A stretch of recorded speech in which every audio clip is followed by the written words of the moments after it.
Welcome, everybody. Thank you for joining us today. Hi, everyone. Good afternoon. Everyone is muted for the sake of the presenters and panelists. We will unmute you all during the Q&A so that you'll be able to ask questions. But we are monitoring the chat as well. So if you do have a question or anything technical, feel free to throw it in there and we will answer your question.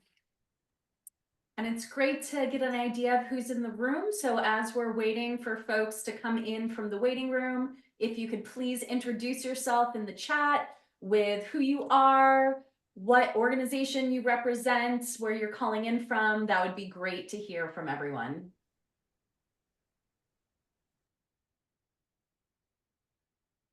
I love seeing some familiar faces in our crowd too. Thank you all for being here.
Quite a diverse group and across the state and a few beyond, I think. So again, if you're just joining us, add your name, a location, and organization. We'd love to see who's in the room.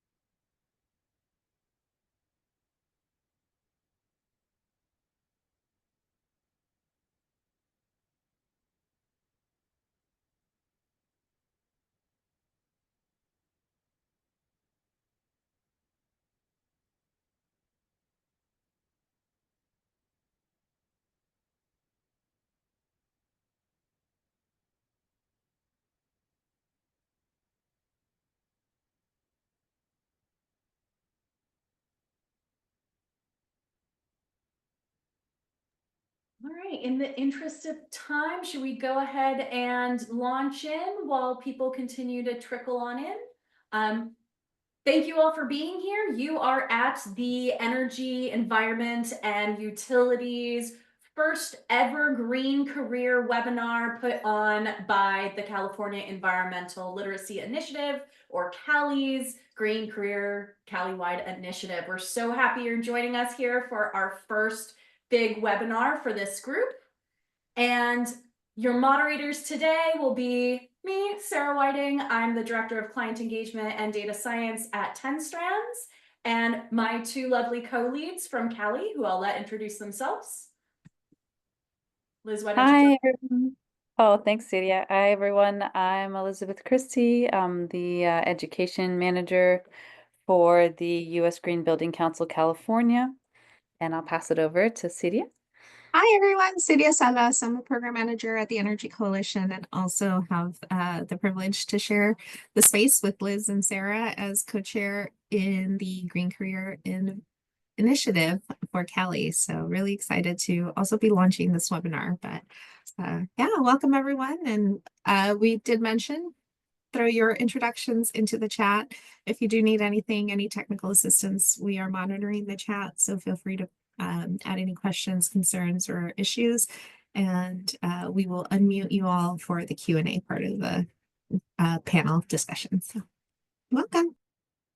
So a brief overview of what our time together will look like. We will start with a quick overview of the energy, environment, and utilities sector, including some information about the green economy and labor market information. We will get into some industry needs and opportunities with some of our industry-based partners who are here today as part of our panel, and talk through some promising practice that we've seen in the education system for preparing students for these green careers in this sector, as well as having time to have all your questions answered by our panelists who range across the education and industry section. So it's really great that we have this diverse group of panelists here today.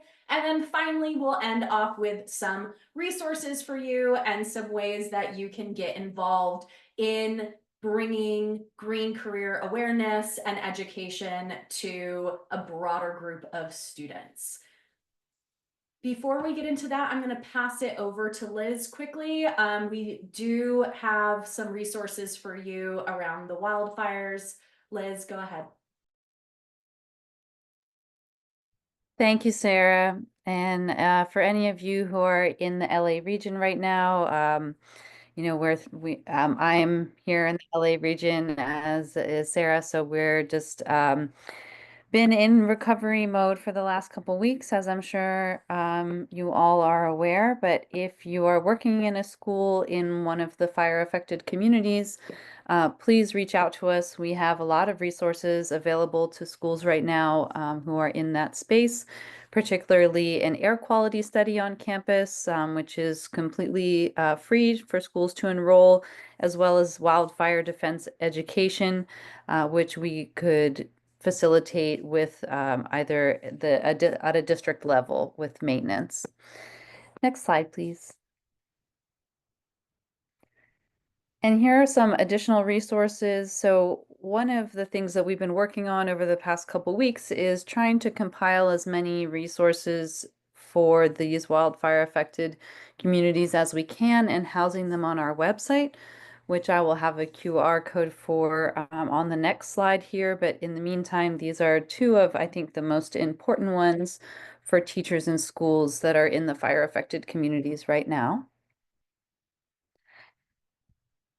Thank you so much. And our wildfire training, we offer several different types of training. For construction professionals, this is focused on hardening. So this would be campus hardening, things you can do to prevent actual physical structures from burning. And then the defensible space is more landscape focused. So we could certainly facilitate these trainings for school districts. And they're available in English and in Spanish. Next slide, please. And on our website, we're matching schools with resources. So this is not just available to schools. This is available to everyone. So you know, if you also have a family member or you know of a particular community organization that's in need right now, we can happily facilitate that. So we on the website, you can fill out multiple forms, if you have resources to give, or if you are in need of resources, or if you're just interested in volunteering to help get all of this out to the communities that need them. Please check out our site and connect with me if you have additional questions. So I put my email in the chat earlier, but I'll drop it again in a bit. So a little bit about why we're here is helping to prepare students and the planet for work in the green economy and really focusing on how we can be more sustainable overall across our system. And there's a lot of different definitions for the green economy, but the way that we're thinking about defining it is basically jobs or careers that help to bring about zero carbon, resource efficiency, circular economy, everything related to reducing human impact and overshoot on this planet and helping us continue with our way of life well into the future of our students. The US Department of Labor has defined a few different types of green jobs one of which is changing skill green occupation. So these are occupations that already exist, but the skills or knowledge for these occupations is beginning to change as we have more of that environmental sustainability lens, or the technology itself changes, such as moving from combustion engines to EV engines in the transportation sector. There are also higher demand green occupations, so occupations in the green space that used to have fewer job openings, but that are now seeing a surge in the need from the economy. And then also new green occupations, so jobs that didn't exist in the past that are now beginning to exist as the industry changes to become more sustainable.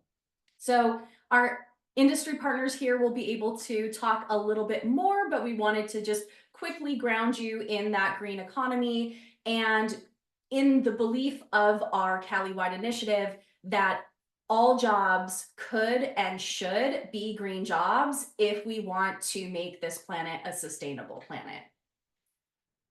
A little bit about our energy, environment, and utility sector from Syria. All right.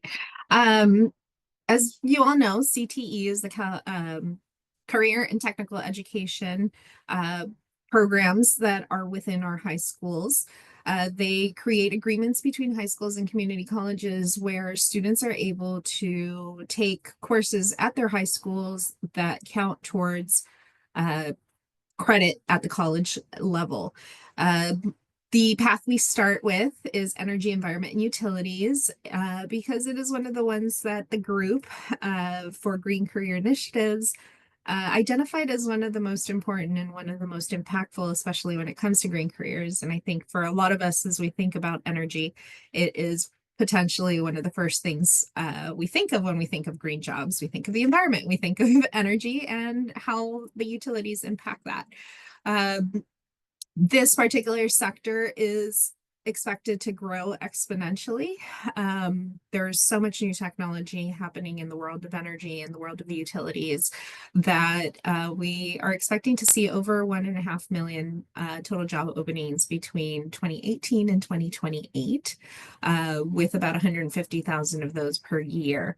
Most workers in this sector earn about $68,000 annually, which is not bad. And that's really a low base. Can go well into the 3 digits for most positions. The 2024 U.S. Energy and Employment Report shows that we're adding over 250,000 jobs in 2023, with more than half of those being in the clean energy world. So as Sarah was pointing out around good green jobs, this is usually the area where we see the most growth, but by no means is it the only area. CTE has over 15 different sectors, but we are starting with energy, environment, and utilities. And the point of this team and this group as we move forward with these webinars and these workshops is to show how all of these sectors can be good green jobs and provide good green jobs to students as they enter the university and college level, or trades, because that is the other important sector in future growth and pipeline of workers. Looking at energy, environment, and utilities, we'll have a wonderful group who are going to speak directly to the work that they do within this realm. And yeah, I think that's it on my end. Moving on to CTE initiatives with EPs and Cs as well with Sarah. So it's not just the economy that's calling for environmental sustainability and that green lens in our education.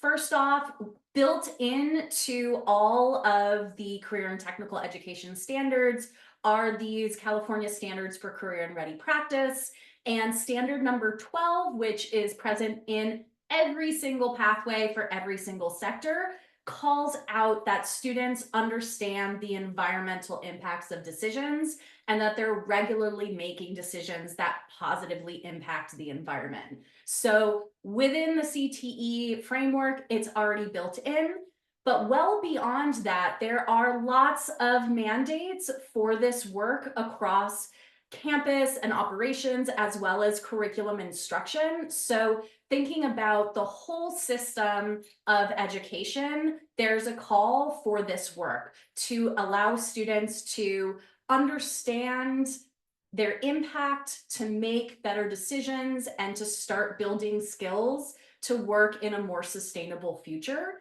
Specifically, the environmental principles and concepts are a great place to start because they're embedded in multiple frameworks throughout the education system, including science and social science and health and ELA and math where applicable. So it's really across the board a call to have this knowledge coming to our students to be able to have those good decisions both in school and into their careers as well. And you can explore more of the policies if you're kind of a little bit of a legal ed code nut and want to get into it. There's a whole document on all of the mandates by the state to start moving this work forward.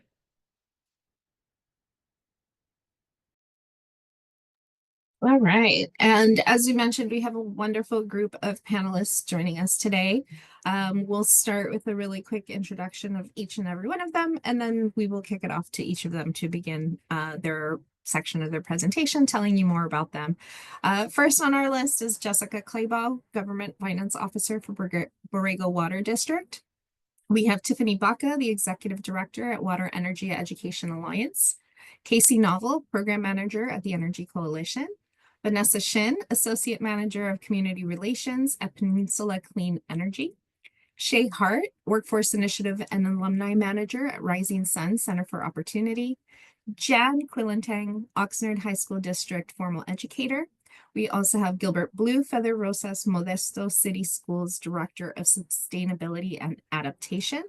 And we have Kirk Ann Taylor, our Climate Action Pathways for Schools, or CAPS program director. And moving on through, we are going to throw it to our first speaker, Jessica Clayball. Hi, thank you so much. About how long should I take? I wasn't clear on that, sorry. 2 to 5 minutes would be great. All right, cool. So hello, everybody. Thank you for having me. I'm excited to be here. Not traditionally in the specific environmental sector, but I currently work as the finance officer for the Borrego Water District. We are in the desert of San Diego County. It's the northeastern corner. Our water district provides water to the town, approximately 2,000 people. We also provide sewer services to about 300 of those water customers. We are dependent entirely on groundwater, which means all the water that we sell is pumped through wells. All the wells and the pipelines are maintained by us. So when I first interviewed for this job, you know, I was like, well, government accounting, that sounds so boring. I'm just going to be, you know, locked in a room with a 10 key all day. And little did I know, it's actually probably the most exciting job I've ever had. So there's so many different factors that, you know, most of us don't even fathom when we are at home and we turn on the tap or flush the toilet. And all of those have financial consequences. So you know, we serve a community and we're not allowed to charge rates that are higher than what we need to operate. So there's a lot of laws and studies that go into determining cost of service, which, you know, require a lot of technical skills and collaboration against it, you know, between engineers, construction estimates, all kinds of factors go into that. Our biggest expenses right now is electricity and gasoline.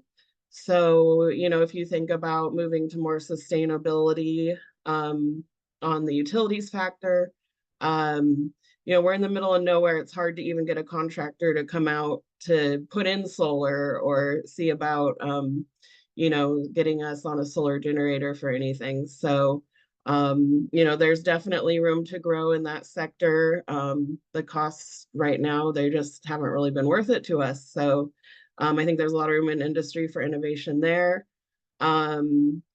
We also are worried about water quality. I'm sure you've heard a lot about PFAS. We have to sample all of our wells.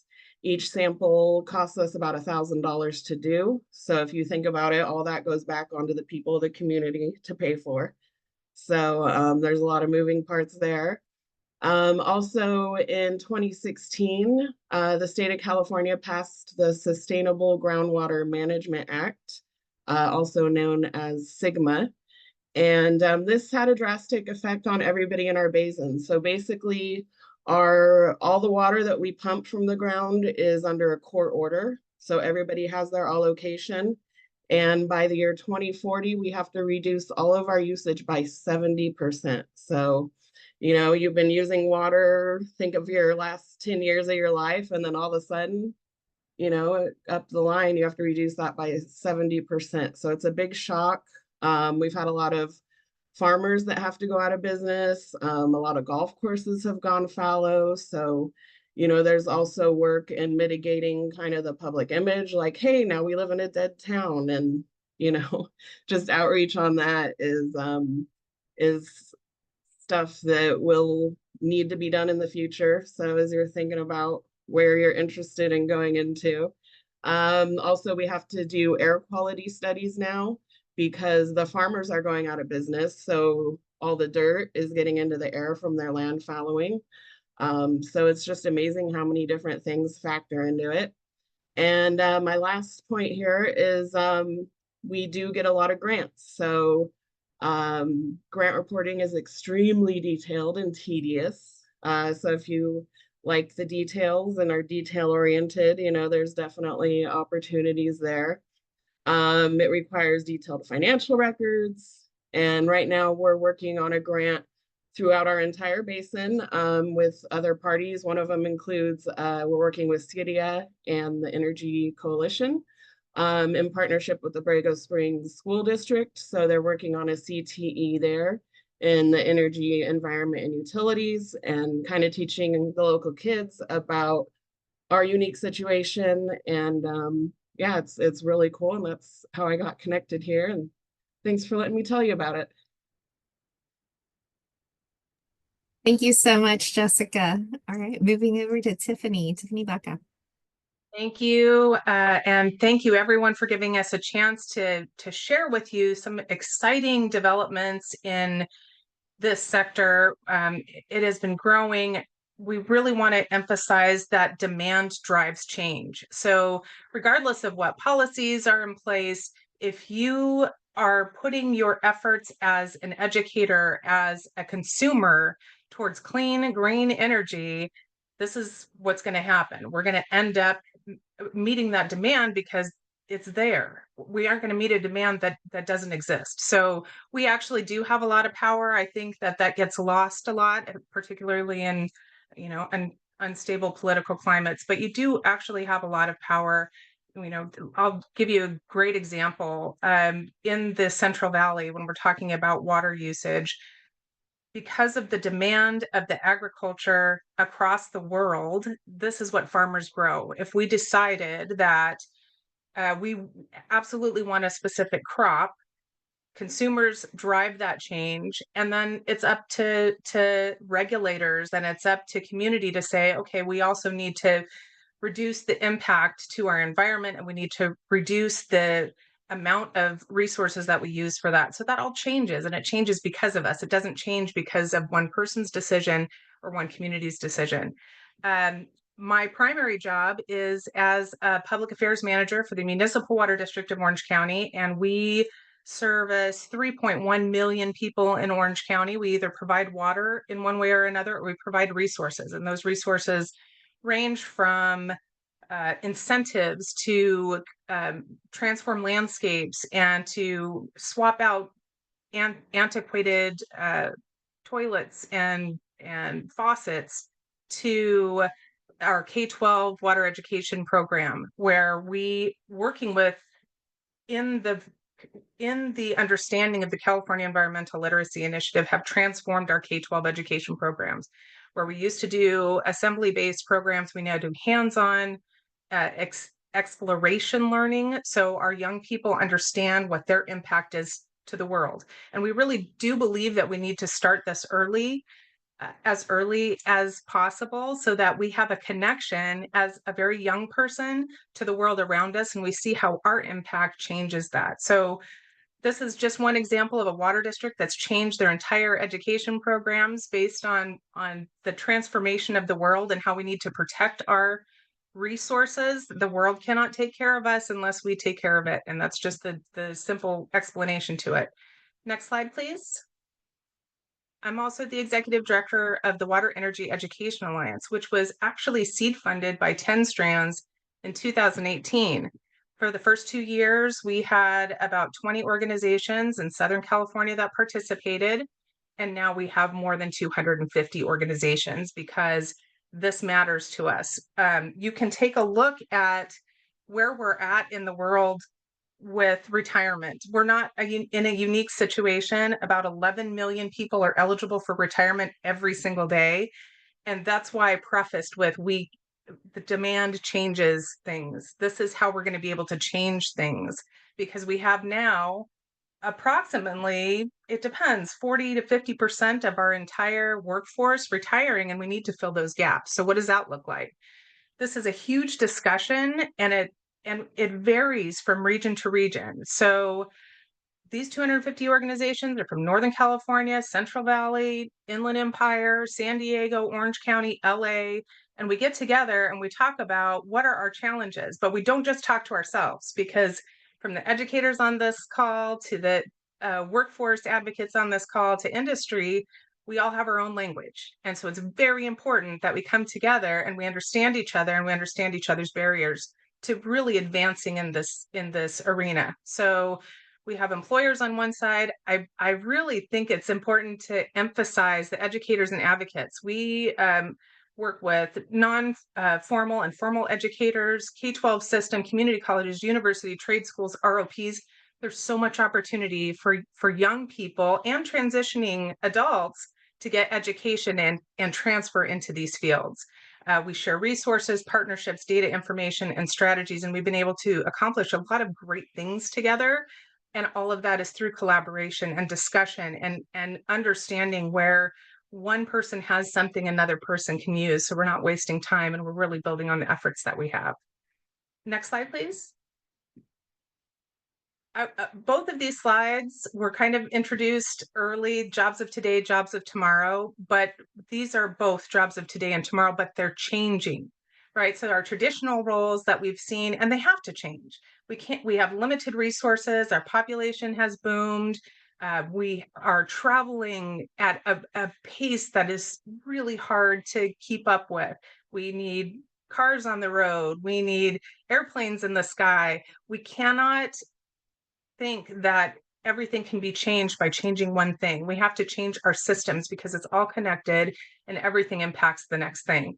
So I wanted to share with this group, particularly the educators who are trying to show their young people, this is a really good option for you for a future career. I want to state first that we have more than 200 careers identified in water and wastewater. And accounting was one that was mentioned by Jessica. I'm in communications, but we have water and wastewater treatment operators, electricians, accountants, distribution operators, engineers, you name it, we have it. You can take a look here at the minimum education requirements and then, kind of tally that up. The salary range, the median salary range is huge. These are living wage jobs that provide upward mobility and a chance for everyone. Next slide, please. Jobs of tomorrow. This is just a sample. It's growing, it's changing at a pace that we're really struggling to understand and keep up with. But here are another couple of examples: energy auditor, cybersecurity analyst, wind turbine technician, sustainability engineer, landscape architect. They even have specialties within each of these things. There's a vertical landscape architect because we're looking at the way that we're doing things. There's something for everybody in water and energy. Next slide, please.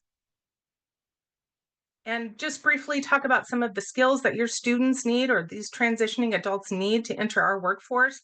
Technical skills, it's really going to depend on the job that they choose, but you really need a strong understanding of cycles, ecological impacts, and we've talked a little bit about that. analytical and problem solving skills. We are responsible for the health and safety and well-being of everybody on the planet. Nobody can live without water. And if we don't do our jobs properly, there will be chaos. So it requires critical and systems thinking, data interpretation, risk assessment, and it really depends on what job you're in, but you need all of these skills. And then I wanted to touch quickly on those essential or soft skills, because even when we ask our technical trades folks, what skills do you need to do your jobs? And we've done this recently, we've interviewed a few of them. None of them are mentioning the wrenches and the technical equipment that they need to do their job. They're consistently saying we need to collaborate, we need teamwork, we need project and time management. These things are essential to make sure these systems work properly. Next slide, please. And then finally, you're going to get the slide deck. So I wanted to make sure that you understand, if you want to join us for these conversations, please do. The forum is open. Our next Leadership Roundtable meeting is actually next week. We have an array of sponsors you can see here on the bottom, from industry professionals, educators, and then workforce development. And we hope that you'll be able to join us. Thank you. Thank you so much, Tiffany. And moving on to our next speaker, Casey Novo. Hey everyone, thanks so much for having me today on this panel. As Sia mentioned, I'm Casey Novell and I am a program manager here at the Energy Coalition, or TEC for short. I will start off by providing just some background on TEC before diving into what I actually do here. So we are a nonprofit organization with almost 50 years of experience designing and implementing strategies that transform energy use, generate capital, and deliver results in the communities that we serve. So our mission is to empower communities, next slide please, to empower communities to leap into a clean energy future by providing communities with the necessary tools and resources to do that.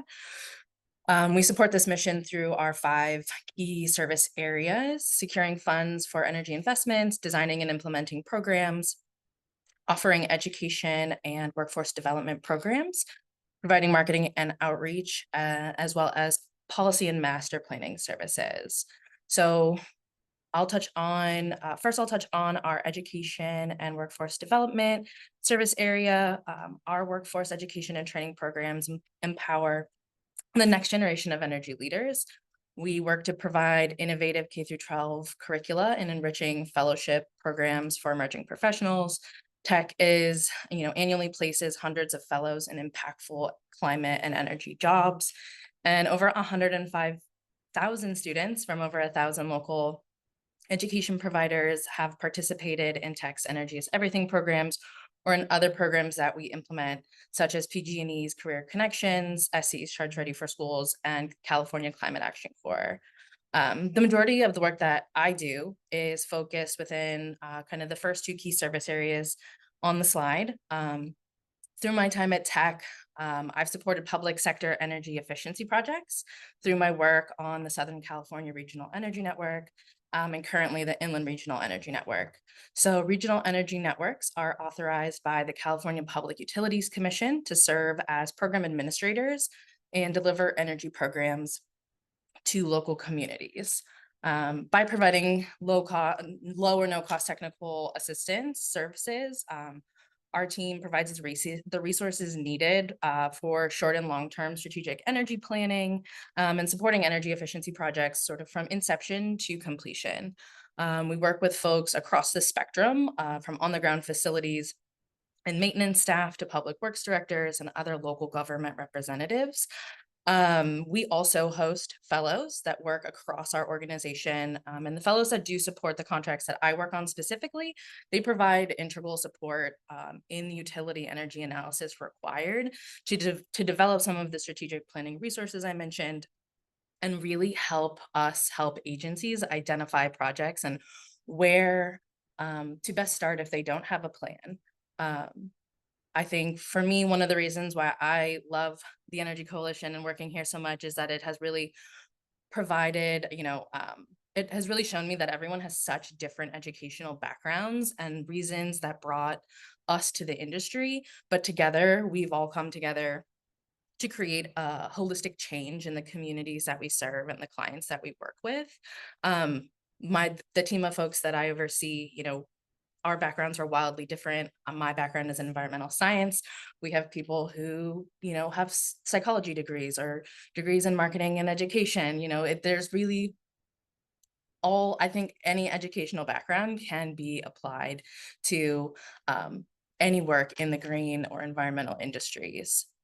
So kind of in closing, just to me, that really highlights that there is a plethora of opportunity within the industry to find the right niche for you in the green workforce, because, no one wants to do anything that they hate, day in and day out. So if you find the right niche, what's most interesting or passionate for you, you can find a green career, a green job, and make it work for you.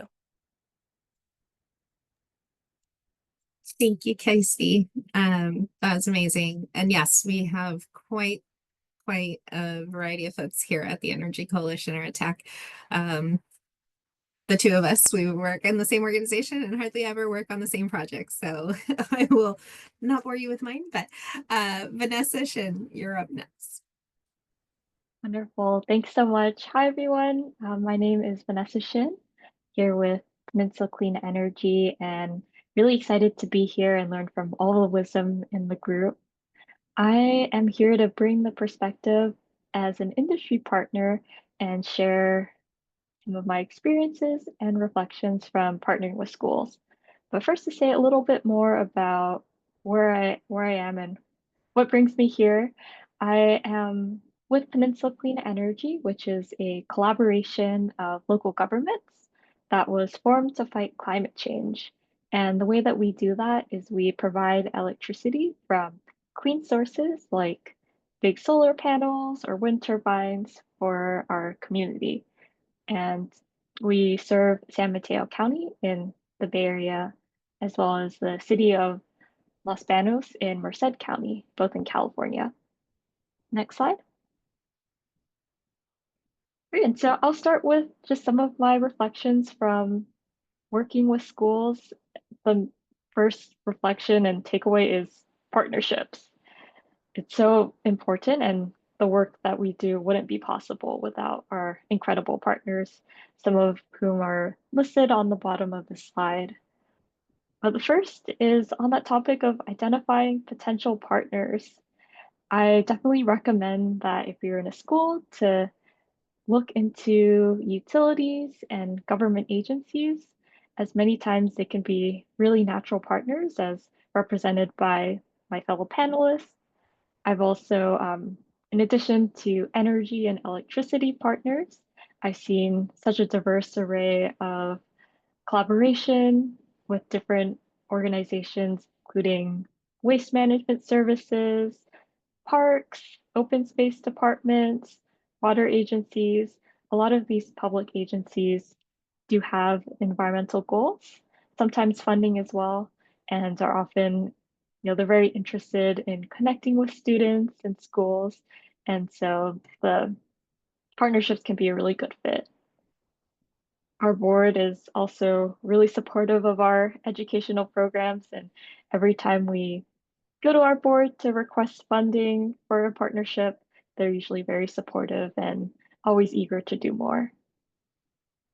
We also have some ideas for potential partners in a bit, but I also wanted to kind of state the obvious, which is the importance of articulating your goals and finding areas of alignment.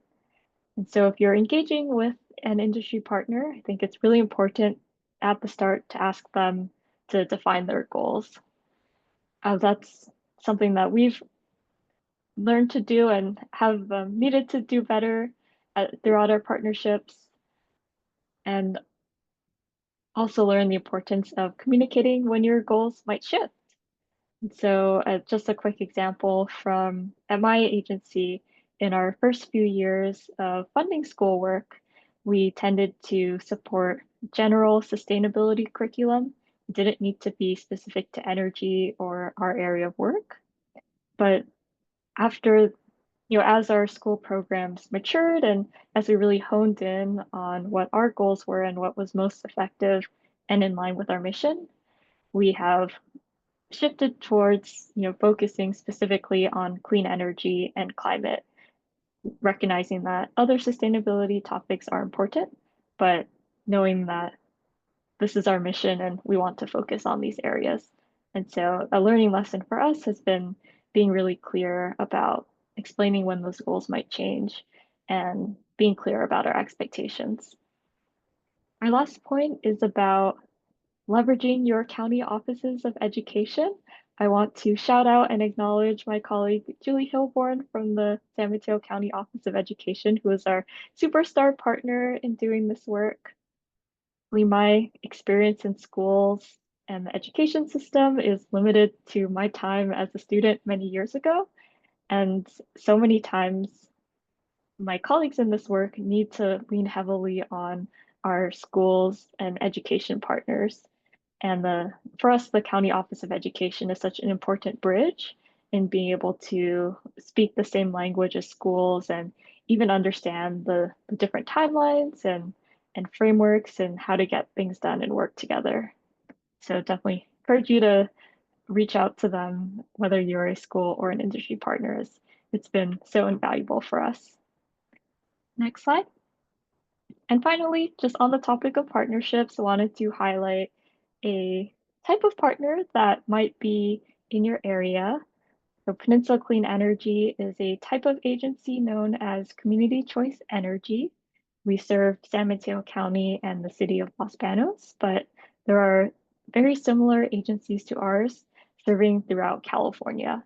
And so there's this map kind of shows the general areas that are served by one of these entities. You can always also use this link.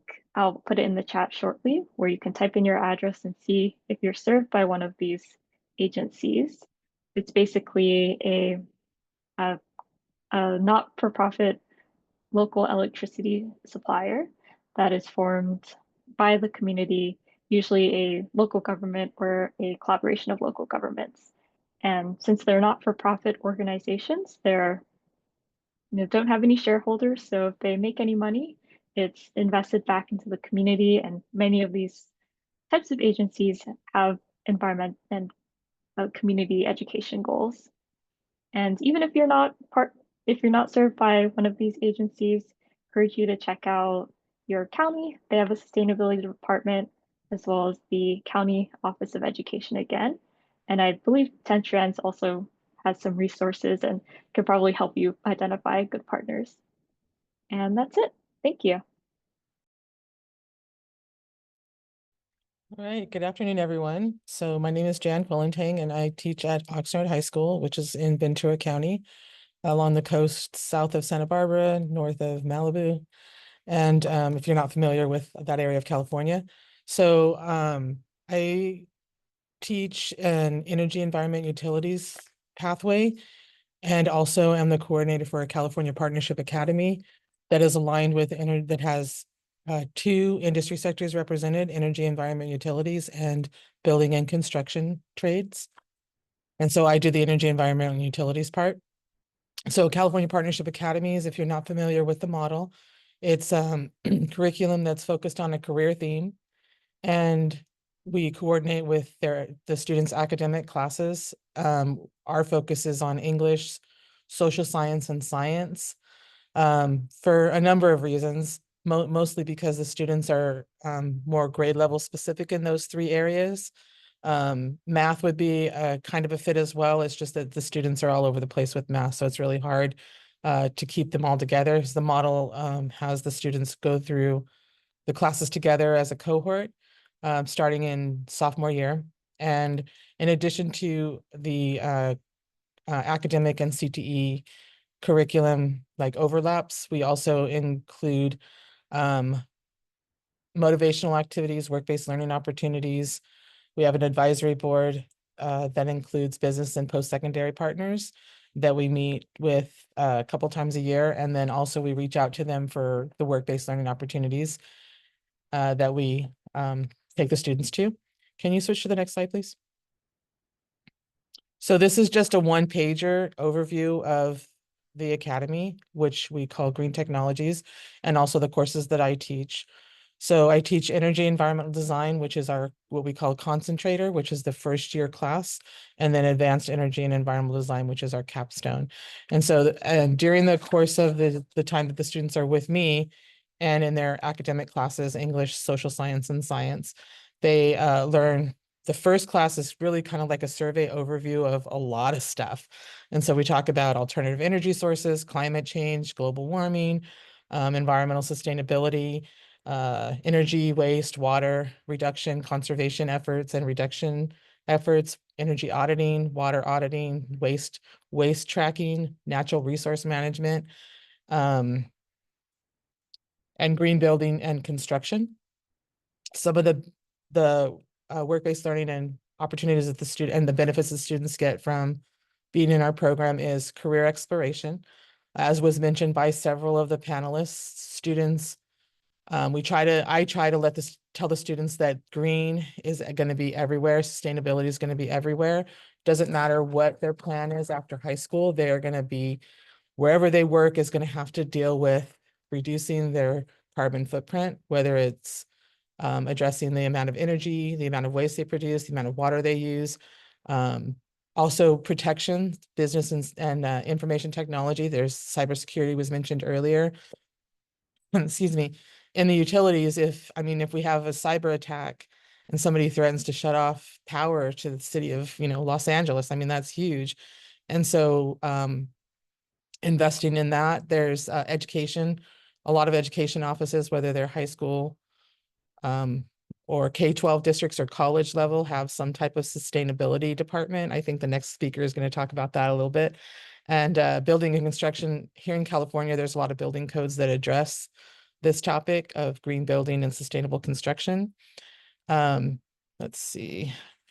And then in addition to my courses, which are in energy, environment, utilities, there's another CTE teacher that teaches the building and construction trade courses. Let's see. We also take the students on tours of colleges, universities, trade schools. What's the other one?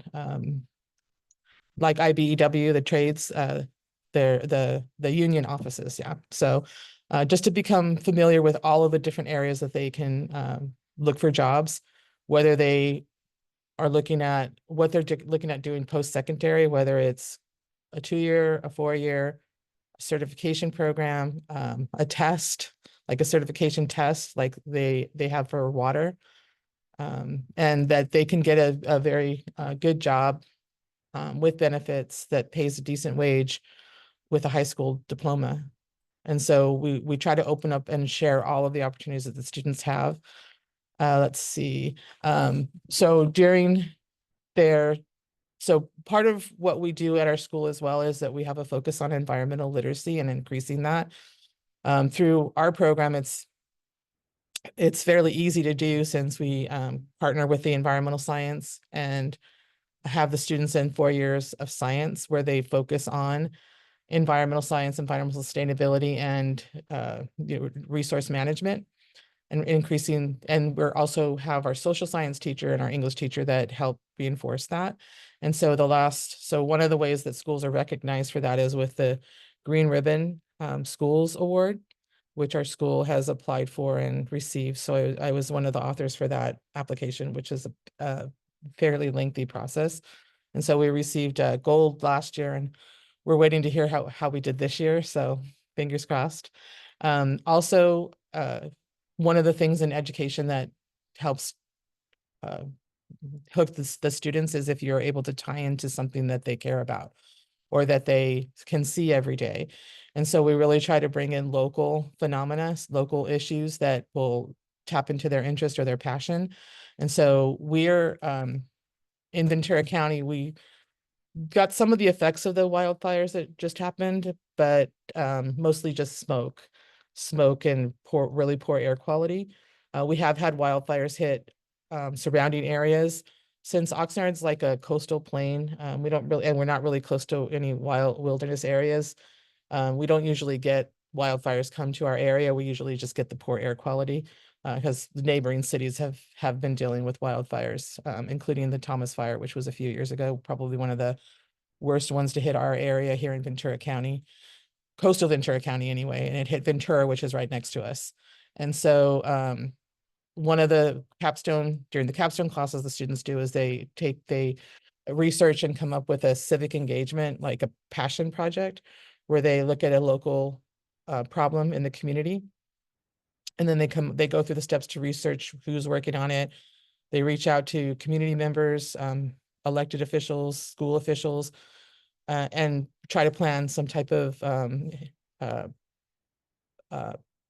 event that will address that issue and document it. And if they go through all the steps, the state recognizes the civic engagement with the state seal of civic engagement, which we're growing and hopefully will continue to grow.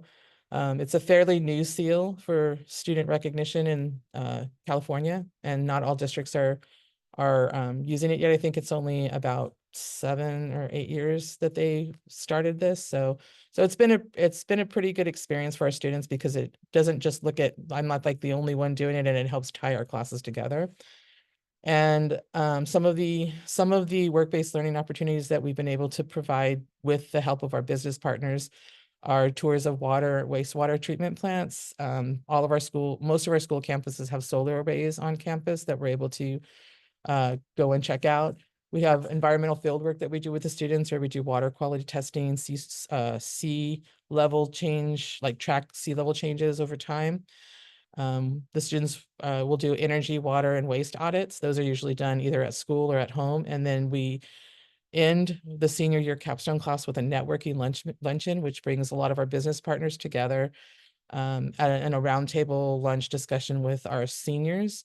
And we have people that attend this from education, post-secondary, county offices of ed. Edison was at Southern California Edison, Clean Power Alliance, which is on the last presenter's link, had a link to that. So Clean Power Alliance partners with Southern California Edison, which is our energy provider down here in California, or in Ventura County. And so we had people from IBEW, people from building and construction, trades, and electricians, and it's just a lot of people come together, and it's a really great event for our students. And the business partners are always super appreciative. We're super appreciative of our business partners, and they do a great job, like just relating with our kids and telling them about the opportunities that are available in energy, environment, utilities field. And for our curriculum, we kind of use a combination of, for the energy, environment, utilities, we kind of bring it together and use some stuff from strategic energy innovations, energy as schools, energy is everything, and then some of the things we get are from NEED, which is National Energy Education Development. And so for me, I'm the only energy, environmental utilities teacher in Oxnard Union High School District, which is where I work. And I think there's only like maybe one other teacher in our county. And so it's definitely there's a need in education for more teachers in this field, or and more opportunities for students to learn about what's happening from not just from outside people, but from their classes. And one of the next steps that we're looking at is hopefully being able to somehow have our local community colleges offer more classes aligned with energy, environment, utilities for our students to be able to go. We have 3 community colleges that our students feed into, Oxnard, Ventura, and Moore Park College. And they have some classes, well, they have a lot of environmental science. Well, most of them have environmental studies or environmental science. But there's like a non-credit solar training at Moore Park, which is really for people that are already in the field. And then Ventura's focuses a lot on agriculture, which we talk a little bit about with our students, just because we're in a heavily agriculture area. But they do have a class on natural resources, but we'd like to see and then they have a water science program, which is regrowing after a change in leadership. So we're really hopeful that we have local opportunities for our students, and that's what we try to show them, is local opportunities for them to be able to stay in the area. As many school districts in the state are facing, our district is shrinking because it's just so costly to live here. So we're trying to find jobs for them that they can live off of and stay. So So that's us. Thank you so much, Jan. And I think this is one of the, your being here is really valuable because the educator piece is one of the hardest things for CTE implementation, is finding an educator who's qualified, who has the background in the sector they're teaching, and can then teach students that coursework. And so thank you so much for coming into education from past backgrounds. Gilbert, you're up next. Thank you, Syria. And thank you to everybody for having me. I'd like to share a little bit about what we're doing at Modesto City Schools. I'm the Director of Sustainability and Adaptation, and I've been there since March of 2022, coming up on 3 years now. I'm a co-chair on WRI's Electric School Bus Advisory Council, as well as Cali's District Innovation Hub and Generation 180's Sustainable Leaders in Clean Energy. I guess how I got into the field was actually by doing 2 of the fastest deployments, one at Stockton Unified and then the other at Modesto City Schools, transporting, changing the transportation yard from regular diesel to electric school buses. I'm very passionate. I kind of realized in doing a lot of this work that it really is about the students, and it really does change both Modesto and Stockton, are disadvantaged communities, Cal EnviroScreen, from 82 to 86%. And it really does make a difference because we can empower them to show what transitions do and what the effects are, as well as teaching them what they need for skills so that they can have green career path choices and really do it. Next slide, please. Modesto is approximately the 25th largest school district in California. We serve 30,000 students and their families.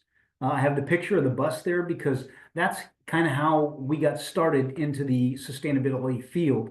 The board and the superintendent decided to buy 30 electric school buses, which is a conversion of half of their fleet. At the time, in January 2022, that was the largest school bus order for Bluebird, not in the whole country, but for Bluebird themselves. And it's our way to get started. The QR code there, if you would put on it, I'll also put in the chat our sustainability web pages.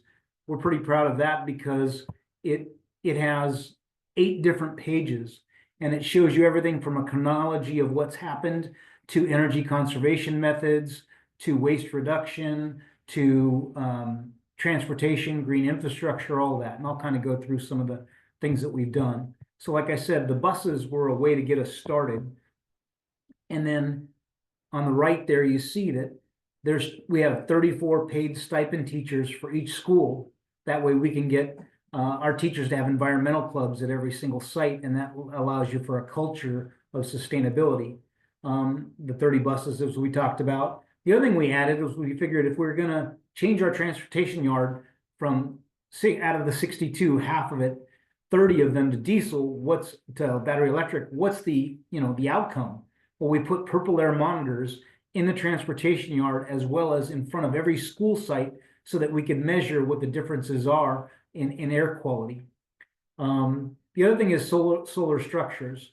We had 14 different solar structures. That's actually gone to 15 now because we have 2 phases in the transportation yard. So we have it at the transportation yard, solar for the battery powered charging system, as well as each high school campus. And so at the 7 high schools, our solar carports will actually offset 70 to 85% of our loads. So we get to teach our students about the environmental, the way it is renewable now and how we can use those cost savings to do other sustainability issues. On the bottom left, we look at our collective why. This should always be the reason why we're doing these things, it's the students. And you show them at different air events, you show them on electric buses what the quiet is, and then talk to them about all the changes in the air quality. And then the other on the right, that's actually my grandson Landon, who came out in the yard when we broke ground. Because we had our transportation yard and we were converting it, we had to break ground on June 1st and then get it all put back together by August 1st so that we could, run the diesel buses that following year before the other electric buses came in. The middle slide shows Green Ribbon Schools. I firmly believe that, this is a California Department of Education tool or measurement, and we received California Gold Level in 2024. we received it as a district, not just as one school. And that's a hard thing to do because you have to prove that you're doing a lot of these measures throughout the district. Not only do we do sustainable outdoor learning environments, which are just outdoor classrooms. We do battery-powered landscaping equipment. We've converted all of our lights to LED throughout the district. We've also done a lot of these different things. One of the other successful things that we did was we did a partnership with Climate Action Pathways. And so, it's one thing to say that you're doing these things for the students, but I think it's, as we've all discussed and talked about a little bit here, it's about teaching them what they can do to make the change in the environment. I think they're our greatest ambassadors. And that if we get them early, like others have said, and teach them in the elementary schools an introduction to it, and then in middle school, we allow them to do hands-on projects, work-based learning. Then by college, they can figure out career paths that they can pursue. The air monitors allow our students to partner with UC Merced, and we're actually having them do filters, 2 different types of filters out in the yard, and they turn it into UC Merced, and then they have it analyzed. We're planning on doing field trips out there to talk about, how do we become college ready, and what does the lab do with that information, and how does that help our environment? The other big advantage of 30 buses is that you are not only changing it for the students where they need it, but also for the entire community. So the community benefits by what we're doing, and we try to highlight that by having our students do all these different things. Climate Action Pathways is, last year, I think we had 12 or 15 students, and this year we have 20. So these are paid internships where they're actually getting paid to do it. And I think that's a critical thing that we need to incentivize through some means or method, a way to get them excited about it, teach them real life skills about collecting data or doing energy audits or looking at pools and seeing the difference between what temperature set points will do, and then also analyzing the bills. We have a competition on that webpage. If you look up under energy conservation, it shows monthly what schools, what 2 high schools and what 2 elementaries and what 5 elementaries are leading the charge in energy conservation. We partner with Synergistic to kind of look at those bills, and they help us do energy conservation methods on a shared savings agreement that we do.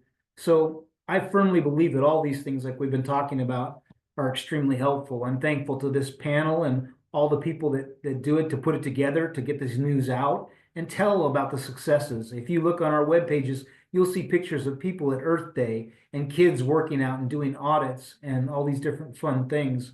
And, all the while we're learning and reinvesting the money we have into more. And I think that's the whole point of everything. So I just appreciate everybody on this panel for being part of it. You guys are the choir that we're preaching to, and we're hoping a lot of other people pick up the pieces and can get along and get students involved. Thank you.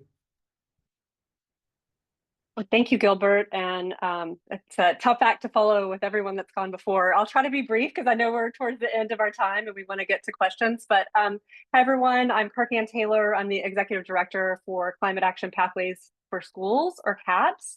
And we have the honor of working with school districts across the state of California and really bridging between sustainability goals on the operations side of the house and the education and CTE side of the house. So next slide, please. Our organization, we're a nonprofit, and we partner with school districts to provide a paid internship experience for students within those districts who are leading various projects to help school districts reduce greenhouse gas emissions and save money.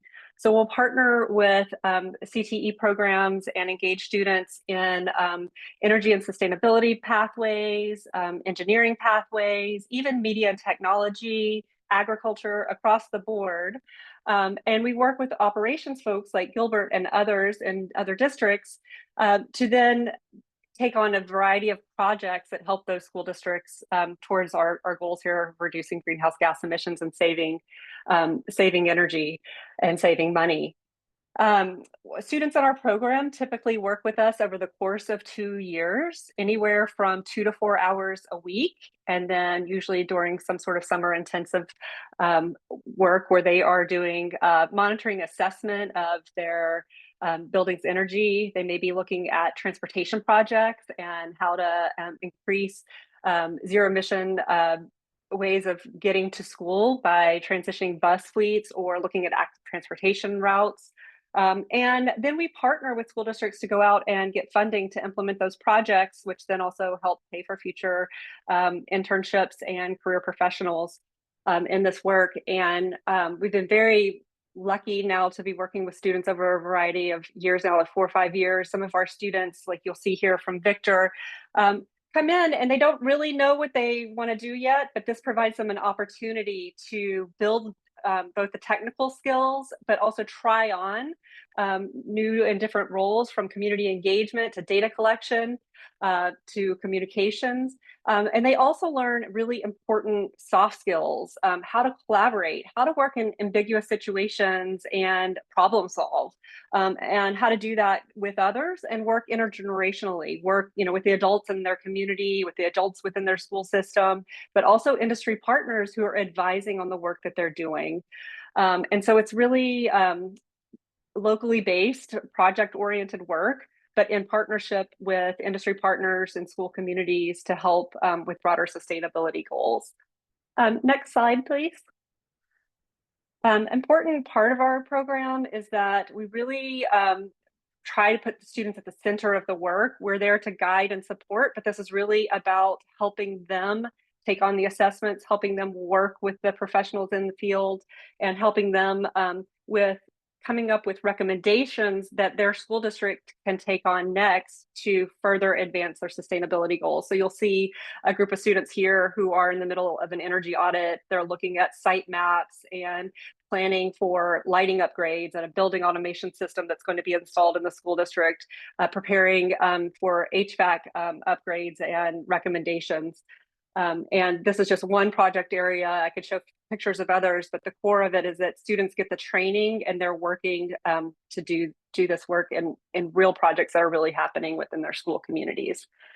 And the last thing I'll share just on the next slide, because I know we don't have much more time, is that we also have recently produced a few different resources. I'll put the link here in our chat, but we worked with Accenture about 18 months ago to release this Future of Work is Green report, where we looked at the growth trajectory of green careers in California, correlated to some of the kinds of projects that school districts can take on.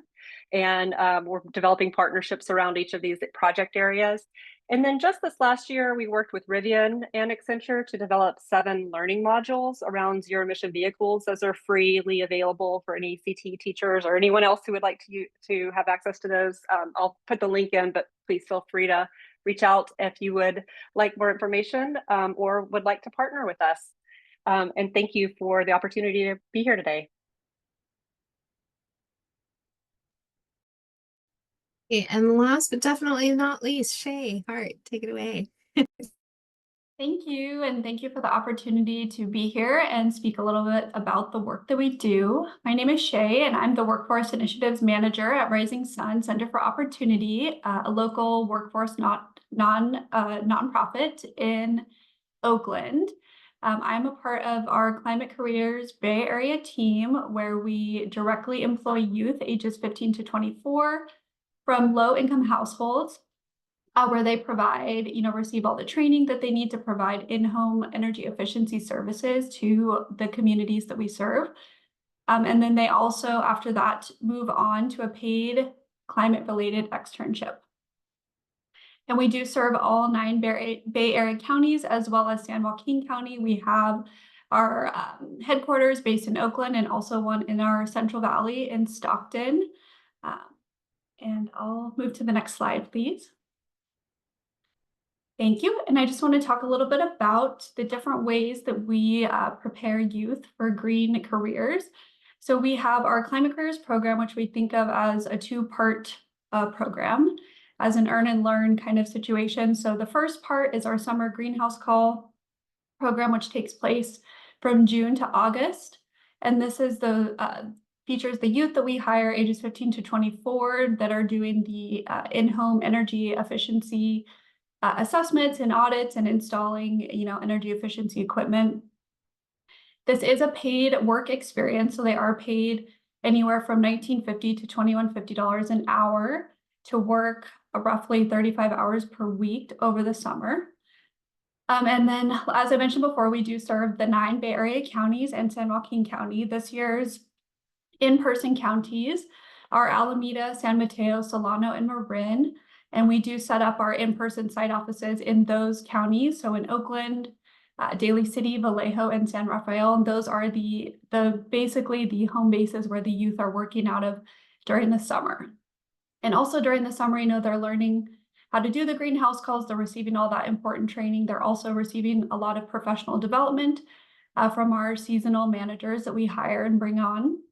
So they may be learning about eco-literacy, financial literacy, environmental justice, all of these fun topics. So they do walk away with a multitude of hard and soft skills at the end of the summer, as well as a professional portfolio with a polished cover letter, resume, and LinkedIn profile to take with them. And then after summer, we transition into the externship, which is for youth.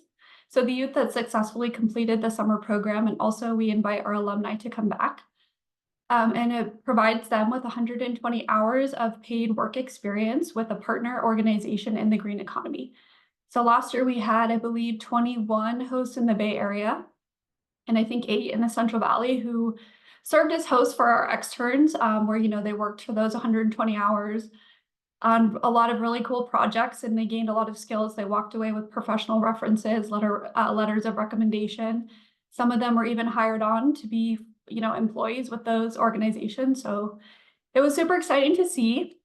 And for the externship, the youth are paid by Rising Sun, the same rate they're paid over summer. So there isn't a financial component to be a host, more just mentorship and able to offer a project that's aligned with work in the green economy. And we do offer these externships in a multitude of offerings, so either in-person, hybrid, or virtual. And next slide, please. And these are the pathways that we offer the externships in. So when we are partnering with hosts, we do ask that, the opportunities that they provide fit into one of these categories, which, as all of us as panelists have said, that all jobs are green jobs. So, there is a way to fit everything into one of these pathways. So they are, the first one is managers and community facilitators. So, working with the government, nonprofit, doing that community-based work. The second is makers and innovators. So producing, environmentally friendly products, reducing greenhouse emissions. And the third pathway is builders and movers. So, maintaining and revamping the structures that we rely on, maybe transitioning to more energy efficient methods and things like that. And then the last pathway is thinkers and researchers. So the people on this pathway really aim to deepen their understanding of climate change and effects. So they'll look at, the different implications of, the things that are going on to cause climate change. And, often looks like research, field work, things like that. And then the last slide, please. Thanks. And super exciting. We are starting our host recruitment here next month. So if you are interested at all in possibly being an externship host, or, just want to find out more information, have a conversation, you can email me there at my email. And, I look forward to talking, and we are looking for, always to bring in new hosts with new ideas and new opportunities and new ways to support our wonderful youth. So please don't hesitate to reach out, and thank you so much again for the opportunity. Thank you to all of our panelists. That was a wealth of knowledge and information and different ways that we're supporting our youth in doing this work. We now want to turn it over to Q&A so that you can ask questions about how they got where they are, what were maybe some of the barriers or challenges to getting these projects and programs off the ground, make some connections with folks. Definitely feel free to either drop your question in the chat, or you can raise your hand and come off of mute. And just a reminder of who's here in the room to answer questions. Here are all of our panelists again.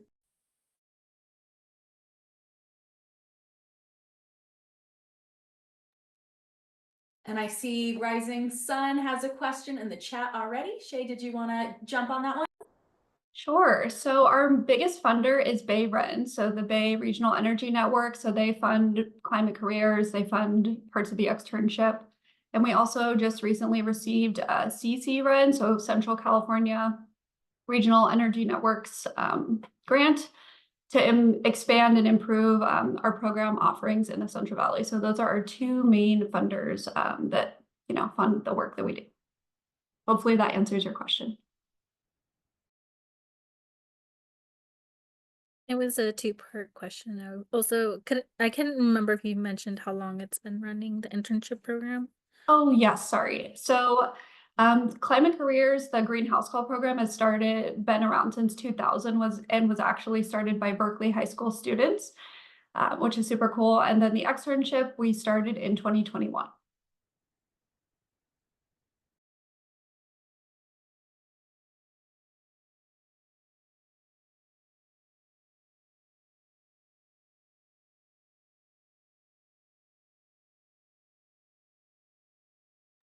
And there's a question for Jan. I teach 6th grade elective sustainability and agriculture in Southern Orange County. You mentioned the NEED curriculum, which I did find online, but I'd appreciate you telling us the other curriculum resources you recommended. So one of them is Energy is Everything. I believe somebody shared a link with that, if I'm not mistaken. And then the other one is Energize Schools from Strategic Energy Innovations. So if you go to Energize Schools, I have to see if I can find the link. But I use stuff from both of them. Yes, we did add both of those to the chat. Alexis, did you want to add anything about Strategic Energy Innovations and the Energize Schools program? And then I can touch on energy.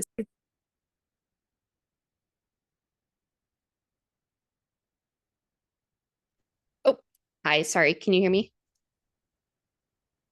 Yes, we can. Oh, I will put some links in the chat as well as my contact information, but we are happy to share that curriculum with you, Tracy, and with anyone else as well. And likewise for Energy is Everything, it is a K-12 curriculum, and the chat had the link shared already, and it'll be also part of the resource in the resource pages in the slides that are coming up, and so will the SCI program and the NEED program.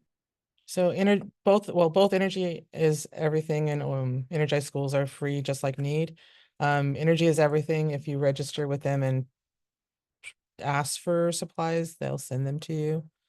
And then you just have to do like a pre-survey and a post-survey for them. So.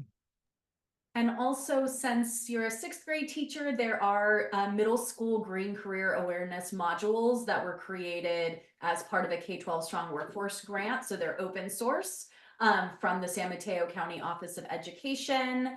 One of the modules actually partners specifically with Peninsula Clean Energy. So those are part of the resource links as well in the slide deck.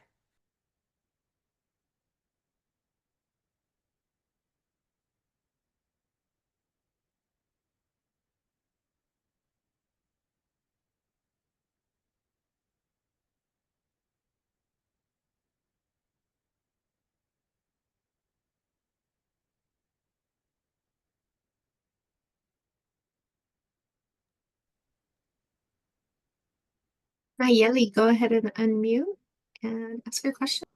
Hi, everyone. Nayeli Gonzalez here with Creator Circle. I'm just curious how you all foresee the kind of the federal context, political landscape affecting or impacting in any way support from school leaders or even youth engagement and funding.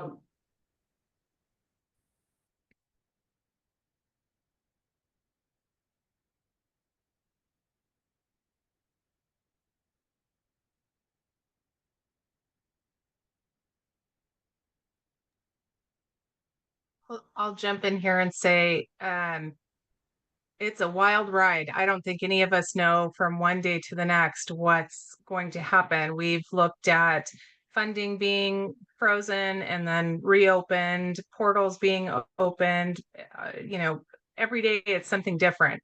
I think we're in for a bumpy ride until we can get things settled down. Keep doing the great work that you do, because it matters. And there are ways that we can introduce, first of all, this is our future. So the children that you're educating or that we're responsible for are taking over these jobs. And it is our responsibility to make sure that they're prepared to take those jobs. And they have to understand the climate, they have to understand the environment that they're working with. So keep doing what you do, because that impact, it's always going to be there. We're always going to need these jobs to be filled. We're not moving backwards. In fact, I was thinking about this as we were having this panel discussion. You know, we have to remember where we were and where we are today. We are using, for example, less water than we used in 1999, even though we had a population surge of 24%. Why? Because we're investing in devices that are changing our homes. We're investing in landscape that is supports our environment, doesn't work against it. So there are a lot of advances that we're already making, and that's not going to slow down.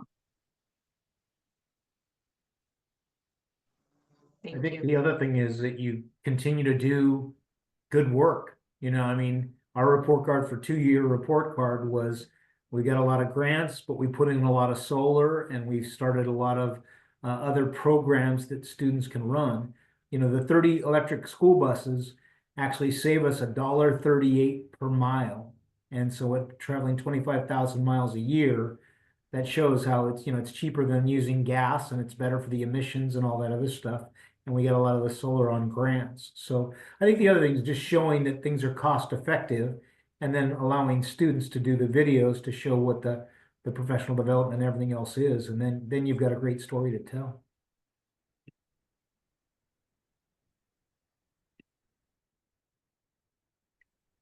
And then the other thing I'll just add to that is just, you know, we're also, you know, trying to work with others and really local specific projects that can help advance this work. And, you know, we have some wins in the state this last year, Prop 2 with, you know, $8.5 billion for California school infrastructure, which includes some funding for climate resilient schools. We have, you know, Prop 4, which was $10 billion climate bonds. So there are, in California, resources that we can continue to tap into and continue to do the good work, because we know it saves money. We know it's the direction that we're heading. So I think we're trying to focus on local projects and just alliances and, you know, going it together. We have each other, and we can continue to do the good work we're trying to do with all of our partners. And we do have some, for our organization, we have had some federal funding, and there's been some, you know, bit of a roller coaster with some of that. And we're just trying to stay the course and continue to monitor it, and, you know, hope that we'll be able to continue on with the funding that's already been promised in the meantime. I think we have time for one more question, if anyone has one for our panel.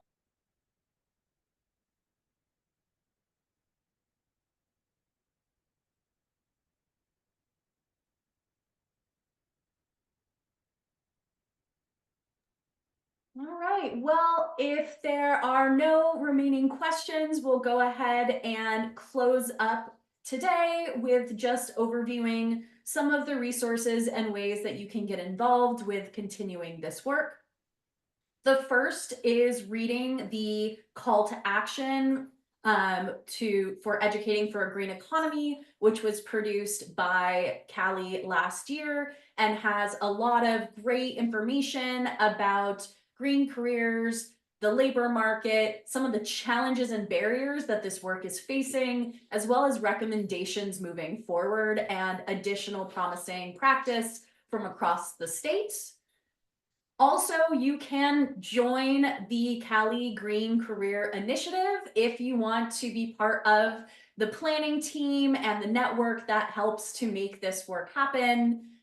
Also, we have a partner portal where you can either find community-based partners who have programs and resources, or if you are a community-based partner that has programs and resources, please make sure that you are up on the Cali Partner Portal so that people can find you and your programs, and we can help spread the word. And then finally, there are 2 pages of amazing links to resources for folks to continue to peruse, and we will be sending out this slide deck and the recording after the fact. And just today, I added the Future of Jobs Report 2025 from the World Economic Forum that really calls out the need for green careers and the fact that this is the direction that the economy is going. So that's there for you to peruse. And thank you to all of our panelists and everyone who supported this first ever webinar. Cydia or Liz, any closing thoughts before we end for the day? Just echo that. Thank you so much to everybody who joined us and took your afternoon to learn a little bit more about energy, environment, and the utilities sector for CTE. Thank you to all of our panelists. Everyone is much appreciated, and keep going with the work that you're doing. You're amazing. Thanks, Cydia. And just echoing that, we'll follow up with an email with some links and some resources and a teaser for some upcoming webinars that we'll be hosting. This is going to be the first of many, so just keep an eye on your inbox for more to come.